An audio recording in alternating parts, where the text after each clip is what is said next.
திருக்குறள் அதிகாரம் 1 கடவுள் வாழ்த்து. அகர முதல எழுத்தெல்லாம் ஆதிபகவன் முதற்றே உலகு. கற்றதனால் ஆய பயனென்கொல் வாளறிவன் நற்றால் தொழாரெனின். மலமிசை ஏகினான் மானடி சேர்ந்தார் நிலமிசை நீடுவாழ்வர். வேண்டுதல் வேண்டாமை இலானடி சேர்ந்தார்க்கு யாண்டும் இடும்பை இல. இருள்சேர் இருவினையும் சேரா இறைவன் பொருள்சேர் புகழ் புரிந்தார் மாட்டு.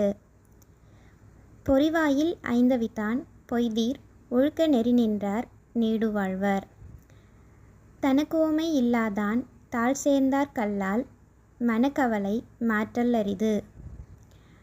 அறவாழி அந்தணன் தாழ் சேர்ந்தார் கல்லால் பிறவாழி நீந்தல் அரிது. கோளில் பொறியின் குணமிலவே எண்குணத்தான் தாழை வணங்கா தலை. பிறவிப் பெருங்கடல் நீந்துவர் நீந்தார் இறைவனடி சேராதார்.